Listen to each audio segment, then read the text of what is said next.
Ce sont les derniers kilomètres de transhumance pour Éric Gutiérrez et ses 237 brebis, entouré par tout son village de Saint-Christophe-de-Double. Je ne parle pas brebis couramment, mais je pense qu'à l'allure où elles marchent et à la manière dont elles sont descendues hier, oui, je pense qu'elles sont très impatientes de retrouver leur petite maison. En juin dernier, ce berger et ses brebis ont parcouru 340 km en camion jusqu'à la vallée d'Aspe. 3 mois d'estive à 1500 mètres d'altitude, un itinéraire rare pour un berger girondin, mais toujours la même tradition depuis des siècles pour trouver de l'herbe à ses brebis.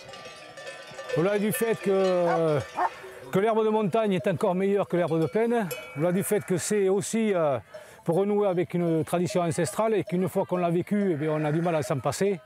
Voilà toutes les raisons qui font que chaque année, tant que je pourrai monter, je monterai. Ce chemin de la plaine vers la montagne en été et de la montagne vers la plaine en hiver, les pasteurs béarnais l'empruntaient à pied, puis en train, jusque dans les années 70.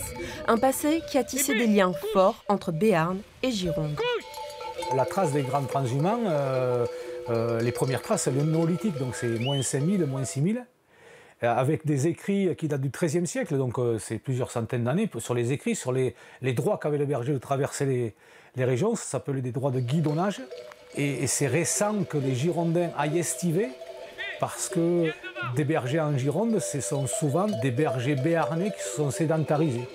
En Gironde, seuls 3 bergers comme Éric reprennent chaque été les routes des montagnes béarnaises.